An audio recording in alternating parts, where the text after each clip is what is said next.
got mail.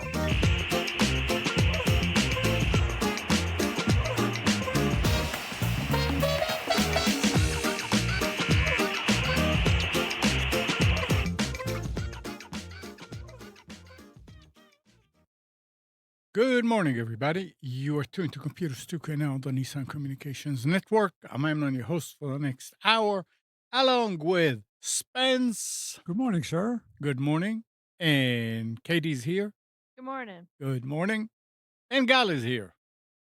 Good morning, everyone. Morning. Nick just texted me and said he'll try to be here in a little bit. He's up in New York. Our number is 919-518-9773, Computers 2K Voice on Skype. And today's show is made possible by vMix Software and is sponsored by Tom Sinclair of Live Streaming Gear. Last week we were talking about Skype doing and making changes, and it's weird. 2 days later, I got an email from Skype that says, okay, your subscription was extended. So It's listening. Huh? I said it's listening. Everybody's is. listening. It is. Everybody's listening. So, Yeah.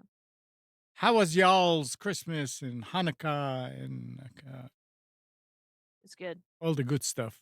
You had Still- you still traveled ongoing. a lot. Still ongoing. We Yours haven't is had still Christmas ongoing? with- Yeah, because my son and his family spent Christmas out at his in-laws in West Jefferson. So we're actually having Christmas today back here for everybody. So double dipping. Well- Nice. More presents. What's Katie, that? you traveled a lot. Yeah. Yeah. I went up to Maine to visit family. It was nice. It wasn't too cold. I mean, it was cold, but it didn't get down to the single digits, so that's nice. Good. Obviously, you didn't freeze. No. So I you came wore, right you wore prepared. shorts? You wore shorts then? It was No, warm? but there were people walking around with shorts. I Yes. was like, Wow. what in the world? It was absolutely insane. Well, when the regular temperature is below zero and it gets up to 30, that's summer weather. Oh yeah, there was a guy that was just walking along, enjoying the weather and in his shorts, and at least he had a hoodie on, but that's it. And Gal, you had a successful. Oh Get yeah, together? we hosted. Yeah, we are now. This evening is going to be the fifth Mhm. Hanukkah lighting, and at the first we were at friends. The second we hosted, we had about 70 people over here.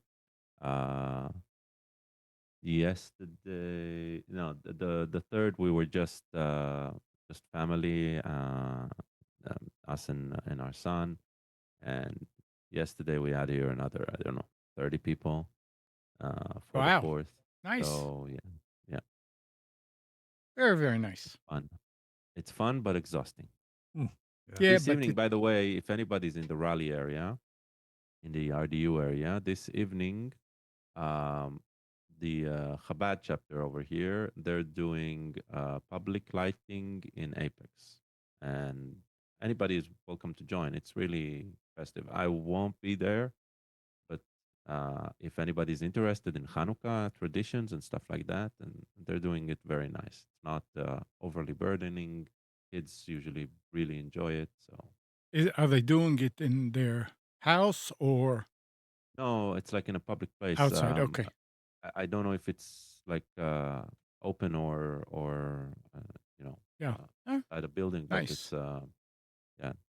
Check out either Apex's website or Chabad's website, Chabad of Cary.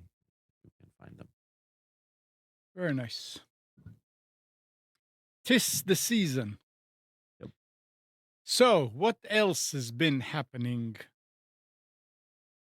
during the last week?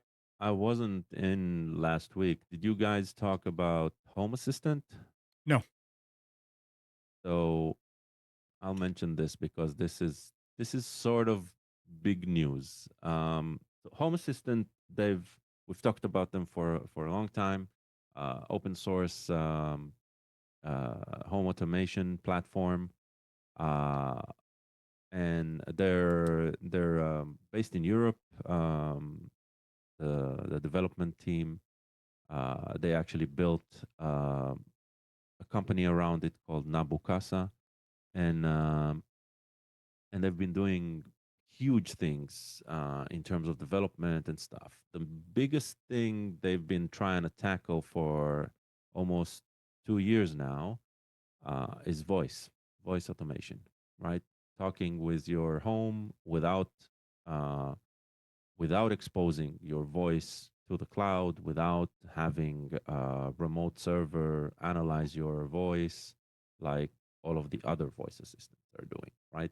Mm-hmm. And so uh, since 2023, they when every end of year they do a huge launch and like an announcement of what the year is going to be about. 2023 was the year of the voice, where they started developing the software and the backend that is going to require for voice, for local voice analysis and reaction. And they already have their own chatbot and all that. And with 2024 being sort of a year of AI, right, with LLMs exploding in the market, they've also made efforts and combined them both. This year, they're launching.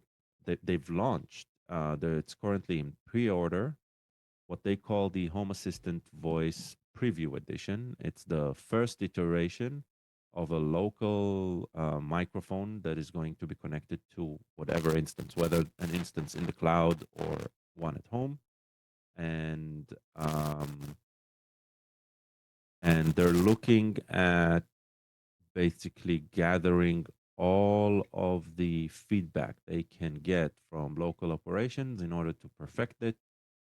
So maybe either the end of the year, closer to the end of the year, or next year, like not 2025, which is already up and coming, but 2026, they'll have at less than $100. Right now, the pre-order is around $60 US. So they'll have something that you can buy that isn't too expensive. You can put around your home, and you can perform voice operations and do it without exposing yourself, without doing what every other voice assistant is basically forcing you right into if you want to use it. So this is huge, because voice automation, although home automation should not rely on voice, it should be completely automated. Like you walk into a room, it knows that you're there. It'll, you know, That set will up come the too. lighting scene that you like and all that, right? Uh, you sometimes just want to tell to the home do something at a specific sequence, and yeah, and so we're getting closer to having something like that, uh, that is really for us and not for anybody else, right? So it's a big thing. Nice. Yeah, check Yeah. check their website, home-assistant.io, and yeah, I'm guessing it'll be on the front page. If not, there's just do a search for voice next to it, and they have like a dedicated page with the specs, and it's impressive for what they did. It's not expensive, and very very um, versatile. So Nice. highly recommend. Yeah. All right. I put a link in the chat to Dave's computer tips, and it was a lot easier to go that route than to type in the long. But anyway, to make a long story short here, AOMEI or AOMEI is currently running a Christmas giveaway involving 22 premium programs for free. It expires on January 10th.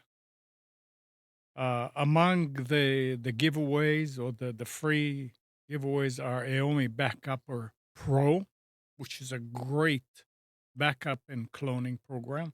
I Oh, agree. what you need to do is when you go to uh, Dave's computer tips, just scroll down a little bit until you see the uh,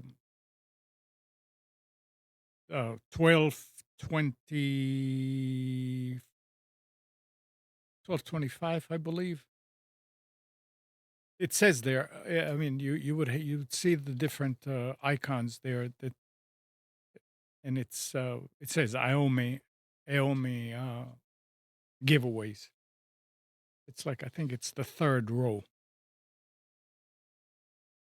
So backup, AOMEI Backuper Pro, Any Viewer Pro, which is a remote access program, Wise Care 365, which is cleaning and optimization, IOBit Uninstaller Pro.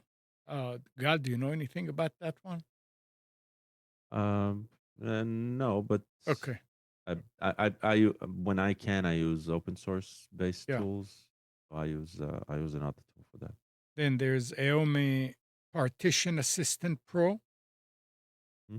which is a partition manager. If you want something that will allow you easily to enlarge, shrink partitions, things like that. Then there's WinX Video AI, comprehensive suite of video tools. So go ahead and take a look. You have until January 10th, and there's a bunch more that were not mentioned in the article, but they're there. Is there a catch? No, not that I Meaning it's know a of. perpetual license for free? I did not read that. I mean, I looked and I couldn't tell. Yeah, I'm at it now. I'll look. I'll check. I'll take a look. I don't know that it will stop working. None of their. I mean, I'm still using AOMEI Backuper Pro that I downloaded this way, probably about 10 years ago, 8 years ago. I'm still using it. It's still working. It may not have all the latest, but all I'm using it for is to clone. Yeah, I bought a license that was a multi-user license several years ago. It's still good. I got a really good deal, like $39 or something like that. Yeah, I mean, Yeah, it's worth paying for these, but when they're free, that's even better. that's even better. Yeah. This is probably one of the best cloning interfaces too. Yep. Yep. All right. Anybody used the extension Honey? Yes, I've Yeah. used it. A while back. A while Yeah. back. Yeah. They're being sued, right? Yep.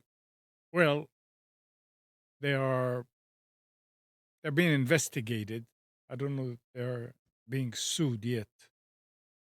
It says that PayPal-owned browser extension Honey manipulates affiliate marketing systems and withholds discount information from users, according to an investigation by YouTube channel Megalag.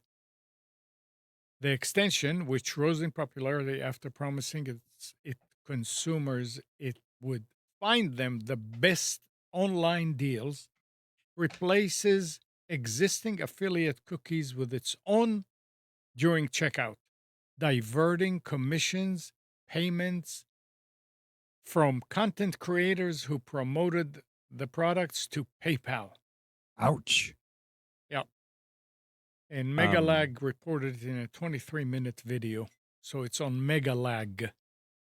But so here's my entire what puzzles me the most about this. Okay. Honey isn't the first. Actually, the first one today it's called Rakuten, and it used to be called Ebates, Yeah. right? So why it's not that I'm saying what they're doing is okay. My question is, why is honey being targeted and not just the general class of these tools, which includes Capital One, their plugin, Yeah. their browser extension, includes Microsoft Edge built-in shopping assistant. As I said, Rakuten. But are they and diverting? deals. Are they diverting through the cookies commission payments? Yes. Really? Yes. So the way this works, right? Specifically for Rakuten, Honey, and I do believe Slick Deals does the same, and I think that the Edge does it with what they call reward points. So what they're doing is they're saying, if you buy through us, you're going to get a rebate. You're going to get something back. Okay. Yeah. And they and through their commissions, they're paying you part of those commissions.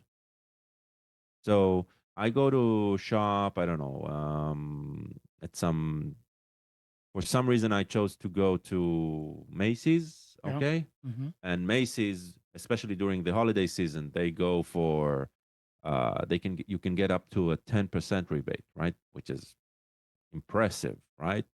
The way they drive customers to that to Macy's in the first place is, okay, you go to Amazon, you actually look at a product and it says, hey, if you go to Macy's, you'll get 10% off, right? So it tracks your actions, your shopping actions, and it gives you recommendation based on that. And when you go through their link to that site, their their cookies are the ones that are going to be active. So I'm wondering why they are targeted. That's all. I'm not saying that they shouldn't be targeted. I think all of these are doing the same thing. And so I'm wondering why Get Honey is getting some flack here. That's just what interests me the most. Could be they're the biggest. They're not. That's the thing. They're not. That's what's so weird about it. The biggest one is Ebates, is Rakuten. And Ebates used to be, I don't know who the owner was, but if I'm not mistaken, Rakuten today is owned by a Chinese conglomerate, right? So it's like there's something, I don't know, it feels like we're not getting the full story. That's all. Right. One thing to note though, as a consumer, there are more than one tool that does it, right? And if Get Honey is in trouble, then you as a consumer, you can still get the most. I would say at this point, if you're okay being tracked like that, right, then just use the biggest because they have the best deals, because these sites, they go and they make their agreements with the biggest, because they know the biggest will bring the most volume of Sure. the users in, right? So yeah, don't use Capital One. Don't even use the one built into Edge. Switch that off and install Rakuten. Yeah, you'll probably get the most out of it. Or you know what? Install all of them, right? And understand that you're being tracked, and just see who gives you the most. So Yeah, I installed Capital One some time ago. I think I used it once, and since then, I mean, I can't figure out what to do. When you go, it says, "Oh, we found some," and you click on it. First, it wants you to log in, and then yeah, the it Capital seems One like I is lost the clunky. link where I was Yeah, going to. it could be. Yeah, Capital One is clunky because it's like compared to the others, it's a new addition to this realm. Mhm. Even though they've been out like for 5, 8 years, I remember them, but it's like they're clunky. But they're doing exactly the same thing. the most streamlined experience you probably get from Edge, if you're using Edge, just make sure that you haven't disabled the shopping assistant there. And yeah, and Get Honey and Rakuten specifically, they were already pretty. The process was already pretty streamlined. Once you logged in once, it worked. So yeah. Yeah. Yeah. It's fine. I mean, I find it interesting that the investigation is currently leaning on just one and not just a category, and looking at how, because that would have been interesting if if a proper investigation, right, is done into these tools, mhm. and we get to understand how they work behind the scene. That would be eye-opening, because even if the investigation says they're not doing anything wrong, right, or they're not doing anything illegal, forget wrong, they're not doing anything illegal, right? There's a difference between legal and right. They're not doing anything illegal. It still would be interesting to see the ethics of what's going on Yeah, behind it, and because with Rakuten, I would have assumed that they have some sort of an agreement with the operating website, right, and they're driving consumers there, and basically for the effort of advertising, the consumer also gets to get some profit out of it, right? Or I wouldn't say profit, but pays a bit less. So yeah, it's a but it is interesting to track and follow, and try to understand what's going on there. maybe when they're done with it, the other ones will also They might get. fall in suit. I'm Yeah. not saying they wouldn't. It's just the targeting, the specific targeting. Yeah. Look, it's clear that somebody is also driving the media around it, right? Somebody is making sure that everybody knows that honey is being investigated, right? So there's definitely something driving it, and I wonder, right, if it's a competitor or it's something else. We'll have to wait and see. Well, hey, Nick. He's still Well, not yeah, it's still in fully setup mode. Yeah, that's all right. Katie, so how did your season ended?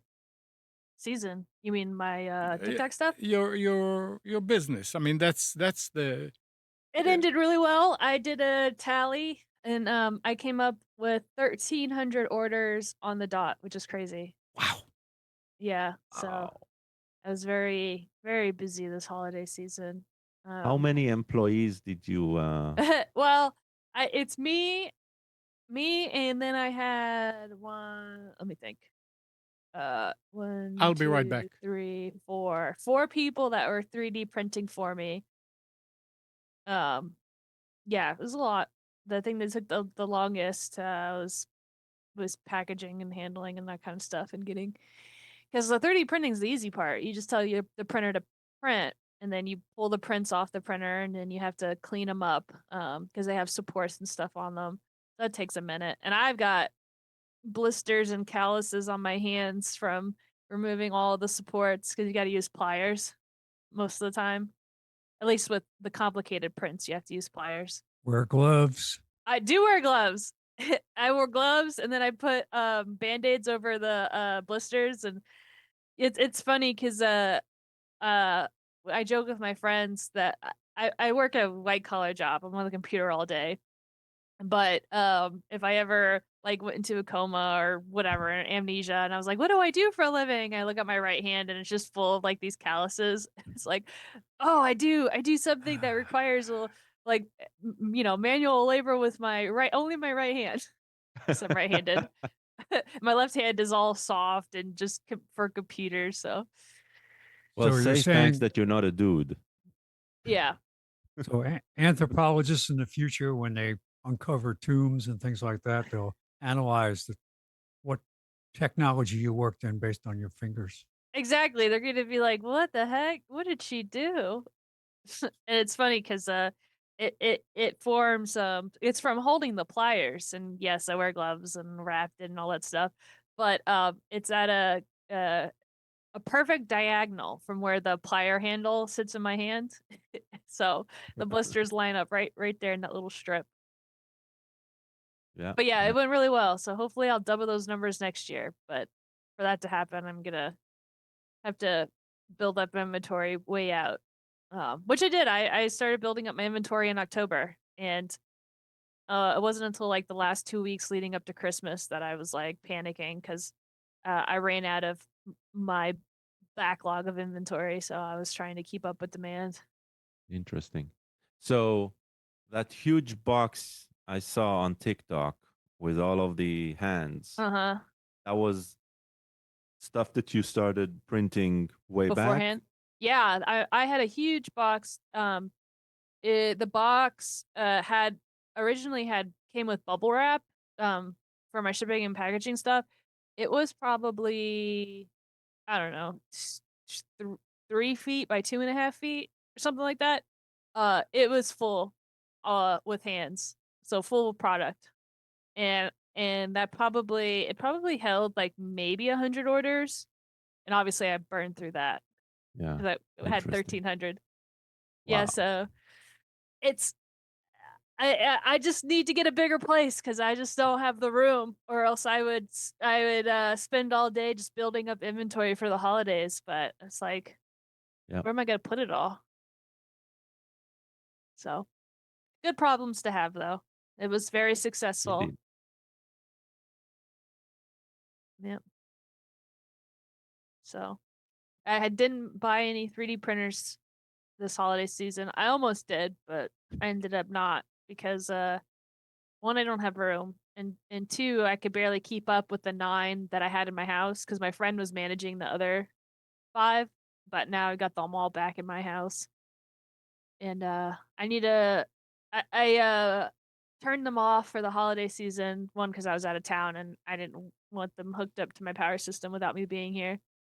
Um, but January and February, I usually don't do any sales. Nobody wants to spend money, which is legit because you spend all the money in the holiday season. But one of there's a huge book coming out, and I make bookshelf stuff like bookends and book nooks and that kind of stuff.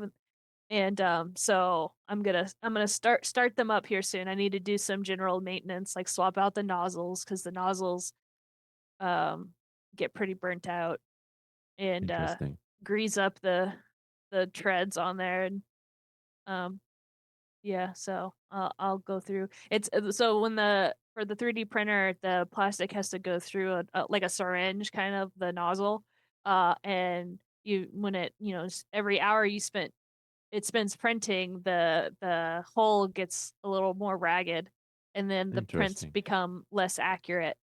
Right. And but luckily with the bamboo, it's pretty high quality stuff, so it can go. I, you're supposed to swap out the nozzle like every month, I think, of like constant use. It's like a certain amount of hours that it recommends that you swap it out. Like if you use the printer for like 1,000 hours or something. But mine lasts forever. Like it was like 6 months or 8 months. Actually, some of the printers, it's been a whole year and I haven't swapped out the nozzles, but it has a higher rate of print failure. So um, some of them I swapped them out. And the others I ordered nozzles right before the holiday season. So these first couple weeks in January will be me doing maintenance on my printers. Well,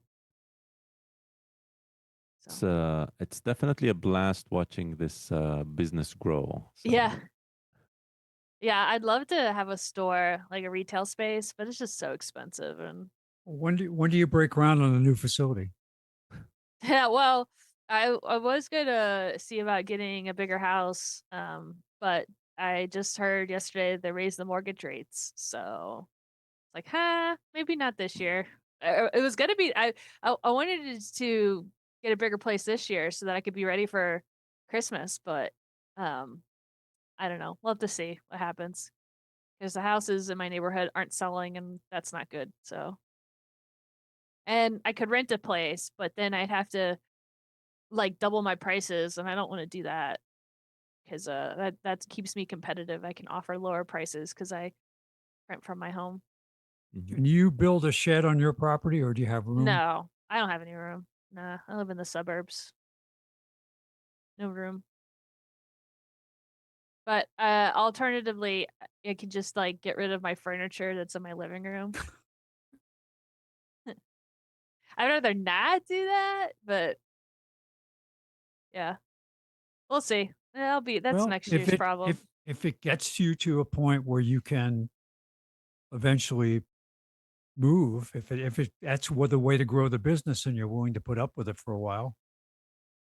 Yeah, Yeah. my Yeah. house is already taken over with boxes. Like it's insane. I spent last weekend all day Saturday just tearing down boxes. Like because I order filament and it comes in these huge boxes and I tore it all down, filled up my car, and went to the dump and recycled the boxes that I all had. And I need to go and I have filament bits. I have misprints. I usually take the misprints, meaning that like the prints aren't perfect. Like maybe a layer shift happened or a little piece got weird looking. And I take those to cons and I sell them at a discount. So I'm like, here's $5. It looks for the most part it's fine. There's just this little issue and people like that because they get a discount. They're like, "Oh, cool, I want this." I have Perfect. seen at a few local storage places Yeah. that they actually rent out heated storage space with power. And I know a mechanic that works out of one. He doesn't Uh-huh. have his own, he's got it in, it's in a storage facility, but he has a roll up door and he's got his whole mechanic set up with all his tools in there working in one of these rented spaces. And Yeah. it's not pretty, but it's just utility. So Yeah, I it's looked into, because there's a place not too far from me. It's one of those storage places, like you said, and you can rent out office space, and they have what you're talking about. My main concern, though, is my if I were to put all my printers there, oh, the they'd travel back and forth. Yeah. the travel back and forth would be Yeah. insane, and I don't think it has enough power output for me for the printers, and the printers don't necessarily use a lot of power, but they do when you heat them up. So that's when it uses the most power is when it gets up to that 220 degrees Celsius, and that's how I blew a fuse at my place is that I didn't stagger my printers. They all pulled power at the same time, and it just, like my house said no. And, Mm. if I get a storage place, I would want to put more printers in there to make it worth it because at that point I'm paying rent for that space and I need to offset it You'd by upping probably have production. to you'd probably have to upgrade the air conditioning and a bunch of other stuff too. Yeah, so doing it in my home is very convenient and also it I can move printers into different rooms so they're not on the same breaker line or whatever it's called. You better be careful because you might get a knock on your door some night by the uh, DEA because they detect so much power they think you're growing pot. Yeah. You know what? And that's funny you say that because it's too hot down here, but when I watch TV shows and like cop shows or whatever and they catch the people, it's usually cuz the snow doesn't stay on the roof because it's too hot that it melts the snow. In my room over the printers are in, I mean, it gets up to 90 degrees in there. Well, I have an AC unit in there. When it gets up to 85, that's why I put the AC on and it brings it back down to a more comfortable level. But I'm like, yeah, if it ever snowed here, there'd be like that one spot on the roof that would have no snow on it, and the people would be like, "Da da da! Look, we didn't come in here. You have drugs." And I'm like, "No, it's 3D printing. I swear." And they're like, "What's that smell?" I'm like, "It's burnt plastic. I swear." You need Oh, to look, go to the utility company and have them double your power coming into the house. Yeah, nah. I mean, it's actually not that bad. I'm always waiting for somebody to knock on the door because our power bill is outrageous at the house because of the studio and the other computers that are all over, and we are home all day. So, but it so far for years nobody ever showed up. So don't worry. Yeah, I'm not worried about it. Yeah. I mean, my neighbors got busted last year But not for for being that. Not yeah, for for well, for being drug dealers. So yeah. I'm sure my neighborhood is on some kind of watch, but if they haven't come after me yet, then I think I'm good. They got bigger fish to fry. Oh, it's fine. Yep. I swear, everybody, I live in a safe neighborhood. It was just one day I was wrapping up work, and all of a sudden I heard this huge bang. And I look outside, and my neighbor's house is getting swarmed with the SWAT team. Hey Nick. Hey, Amnon. Hey. What's going on? Ooh, Bring your camera down a little bit. Yeah, you've you got see. it cropped Well, pretty severely, but there we go. Yeah. So how is it up there? Good. Good. You had a good Christmas. They had a good Christmas. Everybody. Yes, everybody. Good. And work is going the way that good. Yes, sir. All right. So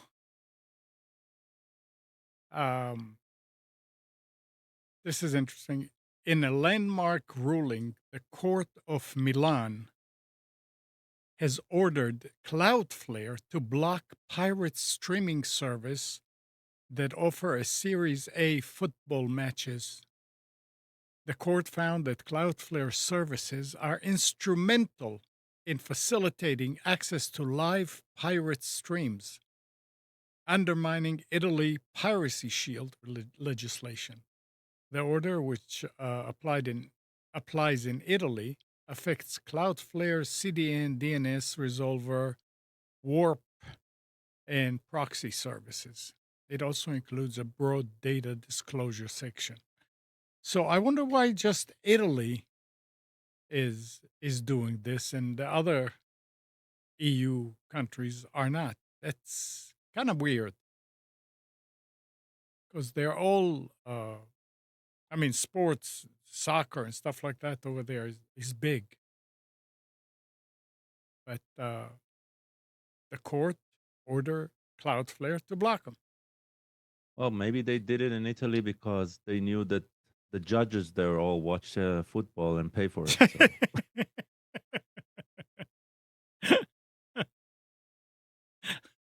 You've Somebody's seen got an to. Italian who does not follow football. That doesn't Oh, exist.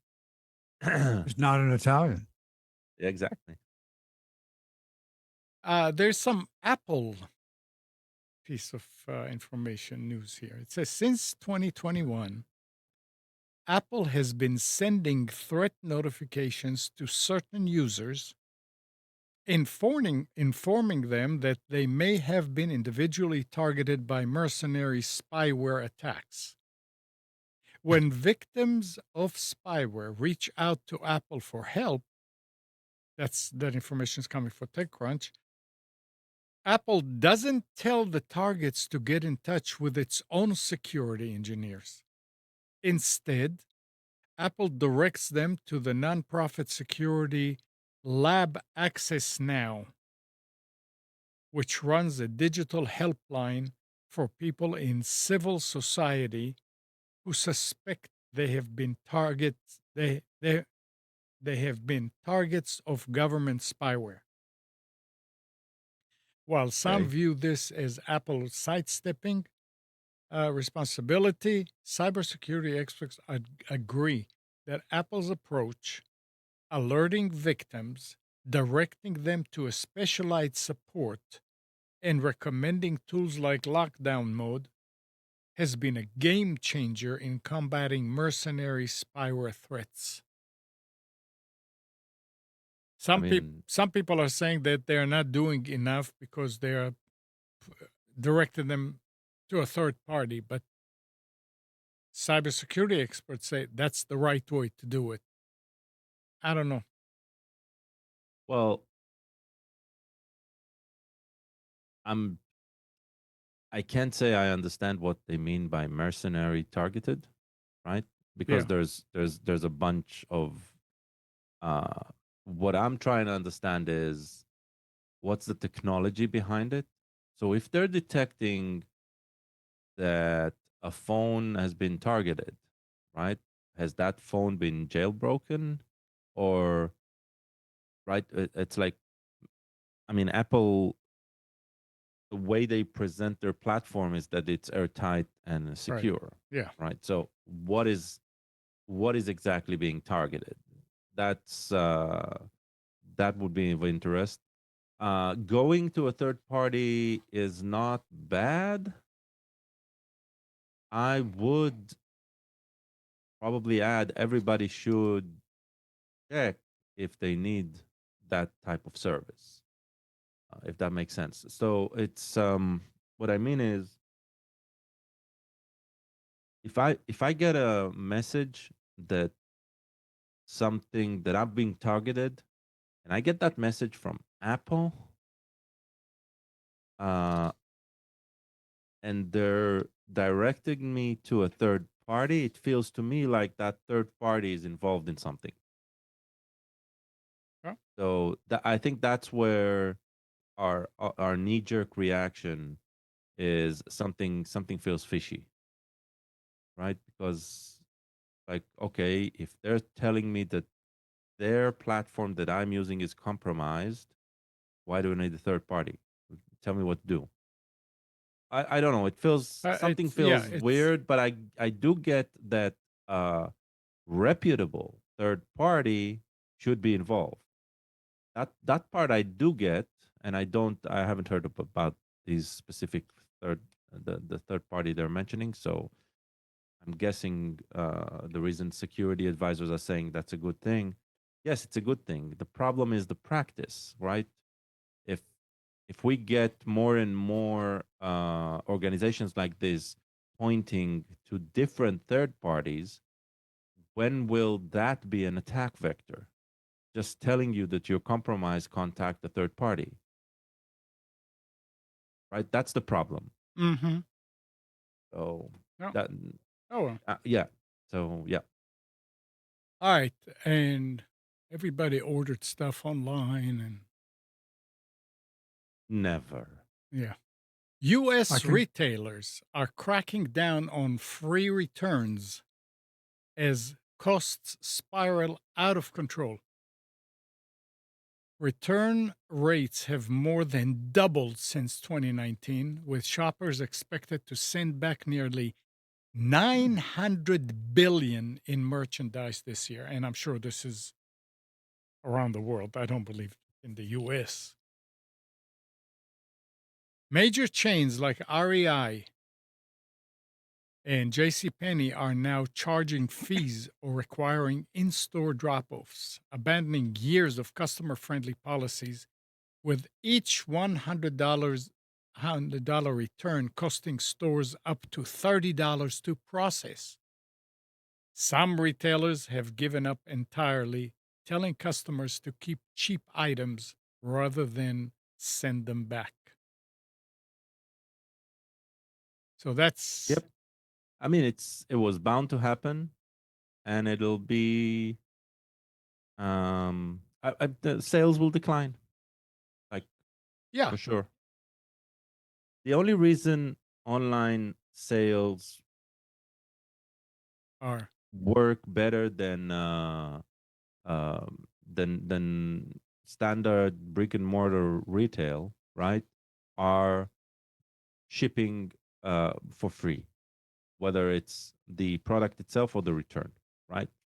The moment you start asking your customers to pay for the return, they'll think twice before they buy. It's as simple as that. The main reason retail in the US works in big chains, I'm talking pre internet, right? Uh, the reason it works the way it works is because you could return something without a thought, so you could buy impulsively, right? And there's a good chance that it'll stay at home. But if you didn't want it, nobody will make any trouble returning, right? right. And that what allowed big chains to take over mom and pop, Mhm. because mom and pop could never compete with that. Right. So now these big chains are finally realizing, right, the cost of this when this is the de facto way of doing business, right? They're seeing it as a cost that they need to minimize. But they also need to remember that because of that cost, sales are so high. Sales will not, they will decline in a much higher rate um, than they're predicting. But it's funny because the company that Amnon was referencing was what, REI? Yeah, This wasn't REI. Amazon. So I mean, REI is a brick and mortar, a traditional brick and mortar retailer.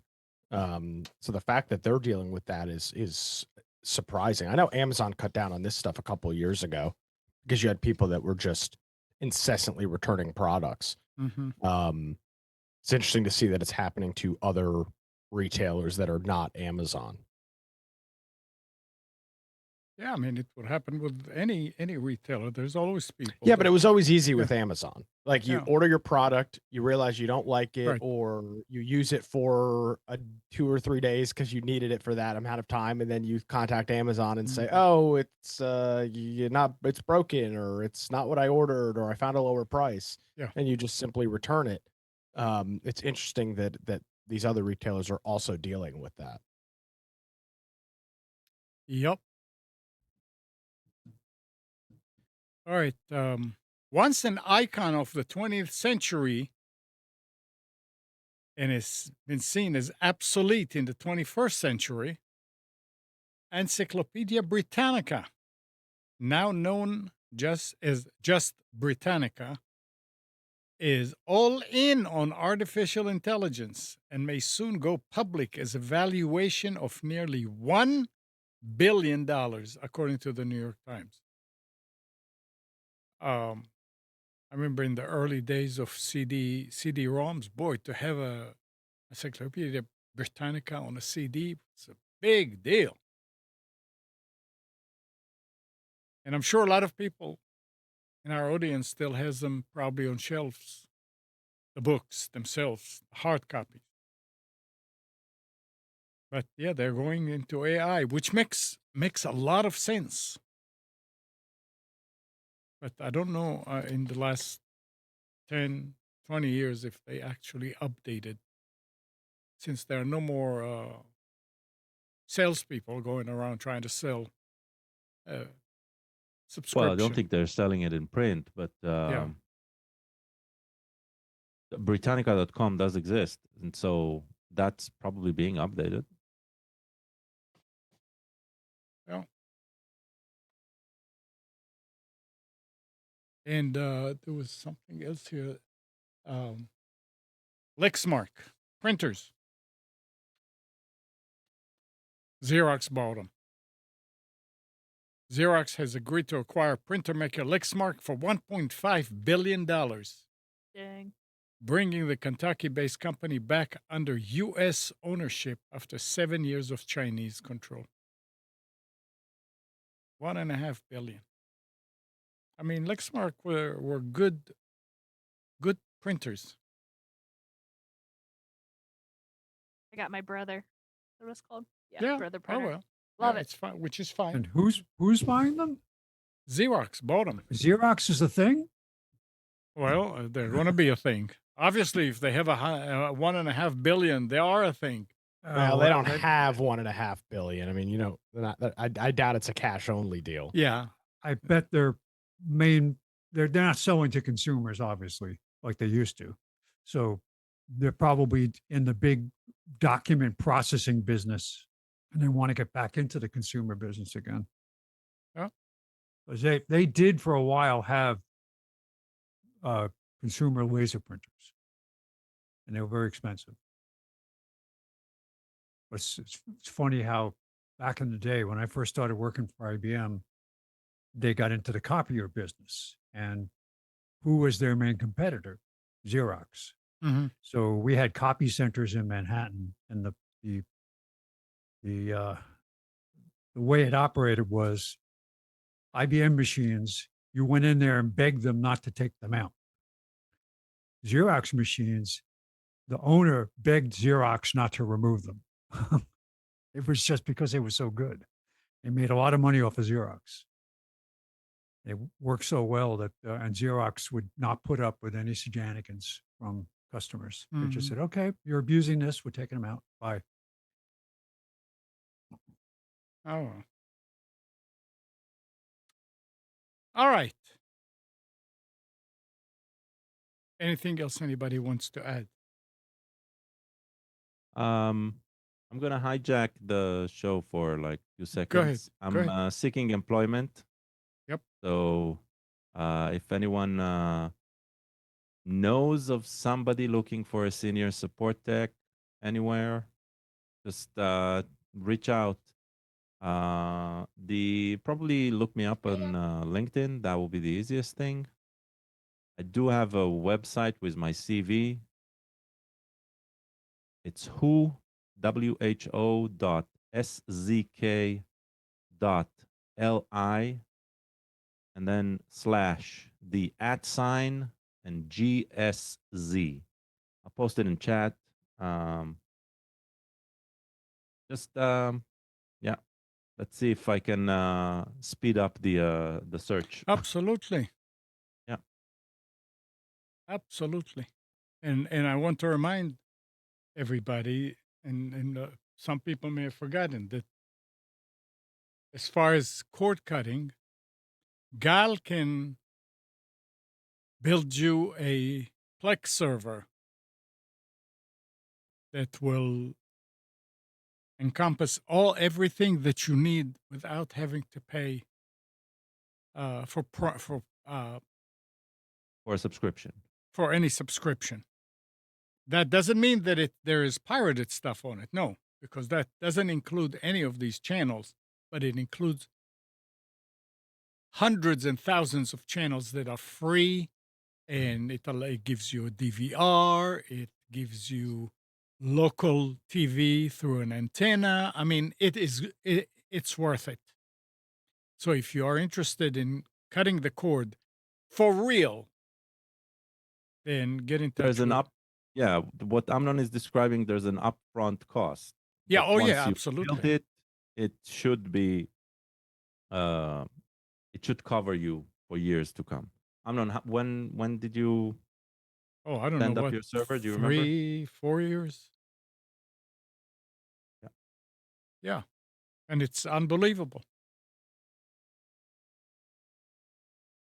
He means it's an unbelievable pain in the butt, but it's Well, not really. It's every now and then it is, but in general it's great. And Katie could tell you, Katie wanted to watch uh hurricanes when Hockey. and it's over the air and she couldn't watch it on her phone. So adding her to Plex through our antenna, and there's nothing illegal about it. That's nice. yep. But yeah,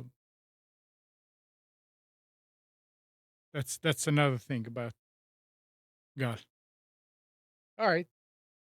Did you see the comments in the chat No. about Morn says AOMEI fast recovery is a 1 year, no renewal Okay, but license? yeah, I saw that. No Yeah. renewal doesn't mean that it will Oh, I not know. continue to work. No, but it means it's for 1 year only, and you're going to have to pay to renew it. If you want to renew it. Or if you want to renew it. And I looked at the photo stamp remover, and I was about to install it to try it, and it's March 2025. It's only good for 3 months. Well, yeah, but I mean, if it's working, Yeah, it'll no, I'm keep on just saying working. it's not a perpetual license. Yeah. Oh yeah. Okay. That's fine. And apparently it's differing between different platforms. I just wanted to see the photo stamp. You're getting into some great areas there when you download an image that's got a Anytime watermark you in get it. something for Yeah. free. Yeah. So okay. Sorry. All right. Anything else, guys? All right. Well, thanks, Spence. Nick, Katie, Gal, and everybody have a happy rest of Hanukkah and Happy New Year and Happy Kwanzaa and whatever. We're going to take the rest of the year off.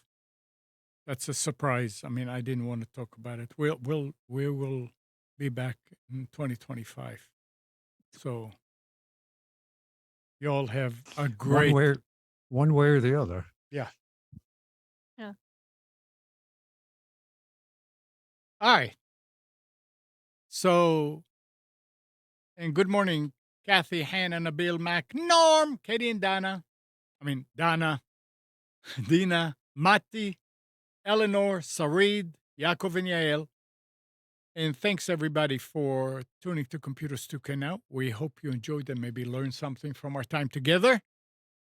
Remember to practice safe computing. Back up your hard drive and update your virus scanner.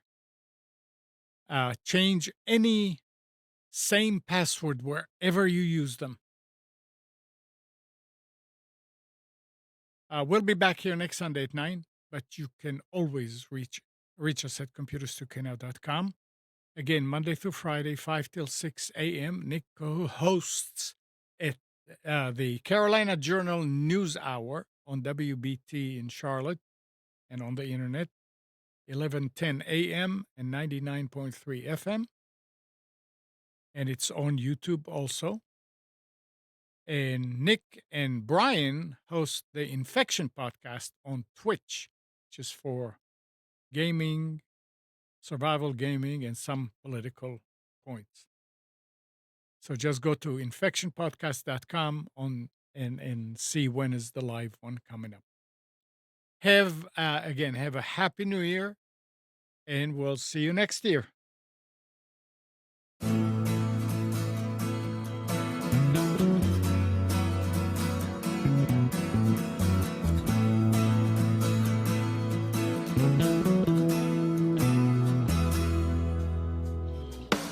You are tuned to the Nissan Communications Network. If you tuned in too late, you can always watch each program in its entirety or download an MP3 audio file of it in the archives section at nissancommunications.com. Don't forget to subscribe to our YouTube channel, follow us on Twitter, and like us on Facebook. Sponsored by StreamingGear.com and DeltaForce.net.